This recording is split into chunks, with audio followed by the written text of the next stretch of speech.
Let us discuss the answers of the question bank of Science 1 Lesson 8 Metallurgy. Question 1 क्या है? Choose the correct option in the multiple choice answer for the following questions.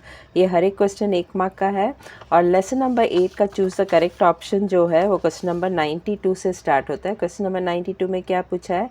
Bronze is an alloy of dash. तो इसका correct answer क्या है? Option A, copper and tin. ये text book का page number 108 में दिया हुआ है. You can C in page number 108 it is given here. Bronze is an alloy formed from 90% copper and 10% tin. So bronze is an alloy of what? Copper and tin. तो answer क्या है? Copper and tin. Question 93 dash is an alloy made from iron, carbon and chromium. तो answer क्या है? Option C, stainless steel. ये जो है page number 108 text book का पेज नंबर 108 में दिया है. Stainless steel is an alloy made from 74% iron, 18% chromium and 8% carbon. तो आंसर क्या है? Stainless steel. क्वेश्चन में क्या पूछा था? Stainless dash is an alloy made from iron, chromium and carbon. तो आंसर क्या है? Stainless steel. 94th question dash is basic oxide. इसमें जो मेटालिक ऑक्साइड रहता है दोज आर बेसिक ऑक्साइड. या तो बेसिक ऑक्साइड रहता है नहीं तो एम्फोटेरिक ऑक्साइड रहता है. यहाँ पे दो मेटालिक ऑक्साइड है. एक तो है K2O, दूसरा है Al2O3. Al2O3 जो है वो एम्फोटेरिक ऑक्साइड है और करेक्ट आंसर इसके लिए क्या है? K2O. So K2O is basic oxide. 95th fill up in electrolytic reduction of alumina dash is used as a cathode. तो करेक्ट आंसर कौन सा? Option B, graphite. You can see this in page number 104. Electrolytic reduction of alumina में the tank has a graphite lining on the inner side. This lining does the work of a cathode. So graphite does the work of cathode. In the diagram also you can see there is a lining of graphite and that lining, that is graphite lining, act as a cathode. तो answer क्या है? graphite. 96th fill up iron is dash. तो correct answer कौन सा है? Option D, less reactive than aluminium. ये page number 97 में ये डायग्राम जो है रिएक्टिविटी सीरीज ऑफ मेटल्स में पता चलता है. ऊपर का जो मेटल्स रहता है वो हाईली रिएक्टिव रहता है और जैसे जैसे नीचे आता है तो रिएक्टिविटी कम होते जाता है. तो you can C over here iron जो है वो लेस रिएक्टिव देन एल्यूमिनियम है. तो करेक्ट ऑप्शन कौन सा है? Iron is less reactive than aluminium. 97th fill up if Cu, Fe, Zn, Al, that is copper, iron, zinc, aluminum elements are arranged in increasing order of their reactivity, then the correct order would be which of the following. यानी ये जो elements है उसको increasing order यानी सबसे कम reactive पहला लिखने का है, उसके बाद उससे ज़्यादा, फिर next ज़्यादा, फिर उसके बाद सबसे ज़्यादा. तो correct order रहेगा option A, Cu, Fe, Zn, Al. You will come to know from the page number 97 reactivity series of metal. ये देखेंगे तो पता चलता है. मैंने अभी बताया था कि रिएक्टिव जो सबसे ऊपर रहता है वो ज़्यादा रिएक्टिव रहता है. जैसे जैसे नीचे जाता है तो रिएक्टिविटी जो रहता है उसका कम कम होते जाता है. तो कॉपर जो रहता है वो सबसे कम है, उसके बाद आएगा आयरन Fe, फिर उसके बाद आएगा Zn, फिर उसके बाद Al, दैट इज़ एल्यूमिनियम. इन चारों में से सबसे most reactive is what? Aluminium. उसके बाद उससे कम Zn और उसके बाद उससे कम आयरन और सबसे कम रहेगा कॉपर. तो लेस से अरेंज करना in increasing order of the reactivity. तो ऑर्डर कैसा रहेगा? Cu, Fe, Zn, Al. 98 fill up which of the following method is used to prevent the accumulation of greenish layer on brass due to corrosion. तो इसका answer है option C, tinning. This is given in page number 107. A greenish layer forms on the surface of a copper or brass vessel. Tinning is done to prevent this. तो answer क्या है? tinning.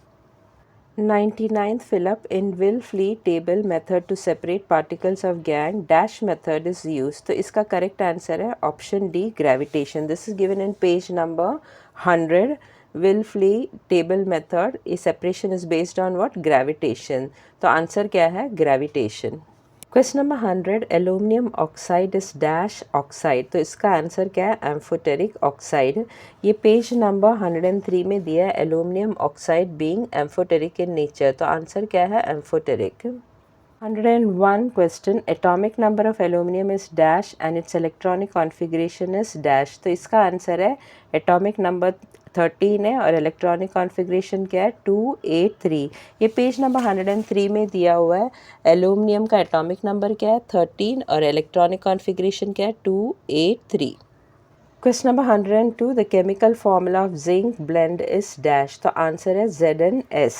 ये page number 102 में दिया है zinc blende का chemical formula क्या है ZnS. Question number 103, extraction of moderately reactive elements is done by dash and dash method.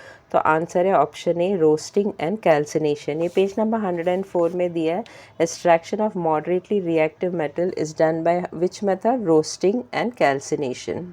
Question number 104, corrosion of silver causes a black layer of dash. तो answer क्या है option सी silver sulphide. ये page number 106 में दिया हुआ है. On exposure to air, silver articles turn blackish after some time. This is because of the layer of silver sulfide. The answer is what? Silver sulfide. Question number 105, to prevent corrosion of iron and steel, dash method is used. तो answer क्या है option D galvanizing. ये page number 107 में दिया है galvanizing method is used to prevent corrosion of iron or steel. 106 question, in preparation of aqua regia, hydrochloric acid and dash acid are mix. तो answer क्या है option B nitric acid. ये page number 96 में दिया हुआ है. Aqua regia is freshly prepared by mixing concentrated hydrochloric acid and concentrated nitric acid in the ratio 3:1. तो hydrochloric acid already दिया था और ब्लैंक में क्या आएगा नाइट्रिक एसिड. तो आंसर क्या है nitric acid. It is aqua regia is prepared by mixing hydrochloric acid and nitric acid. Question number 107, the sound of one metal colliding with another makes a noise. This property is called as dash. तो इसका answer है sonority. Option C sonority. This is given in page number 93. A sound is produced when certain metals are struck. This is called sonority. So what is the answer? Sonority. Next one, 108th question. Dash exist in a liquid state at room temperature. तो इसका answer क्या है bromine. That is also given in page number 93. Non metal bromine which exist in liquid state. Question number 109, ionic compounds are electrically dash. The answer क्या है option C neutral. This is given in page number 98. An ionic compound is electrically neutral. तो answer is what neutral. 110, dash is a good conductor of heat but a bad conductor of electricity. तो answer कौन सा है option B diamond. This is given in page number 94. Diamond which is a bad conductor of electricity but good conductor of heat. So what is the answer diamond.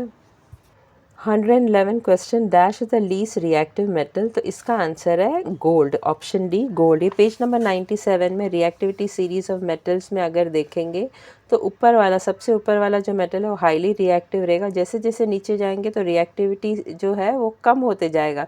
तो सबसे last में सबसे most less reactive metal कौन सा है gold. और gold दिया हुआ है ऑप्शन में. तो आंसर क्या है gold. 112, choose the correct option. Dash forms a green colour in the water. तो आंसर क्या है option B FeSO4.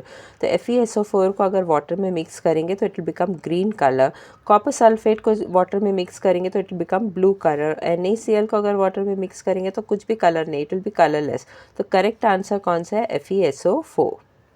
Choose the correct option. Question number 113, इसमें टिन को कट करके स्टेनलेस स्टील लिखना और ऑप्शन डी सिल्वर को कट करके आयरन लिखना. क्वेश्चन नंबर 113 में क्या दिया है stainless steel is an alloy of dash. तो करेक्ट आंसर है option D iron. This is given in page number 108. Stainless steel is an alloy made from 74% iron, 18% chromium and 8% carbon. सबसे ज़्यादा percentage क्या है स्टेनलेस स्टील में iron है. और copper tin zinc तो है ही नहीं. तो जो stainless steel is an alloy made up of what iron, chromium and carbon. Copper tin and zinc is not there. तो right answer is what iron. Question number 114, when one of the metals in an alloy is mercury, the alloy is called dash. The right answer is what? Amalgam. Option A, amalgam. This is given in page number 108. When one of the metals in an alloy is mercury, the alloy is called amalgam. So answer is what? Amalgam. Lesson number 8 metallurgy का last choose the correct option question है. Question number 115, इसमें क्या दिया है the minerals from which the metal can be separated economically are called dash. तो correct answer क्या option B ores. This is given in page number 100. The minerals from which the metal can be separated economically are called ores. तो answer is what ores.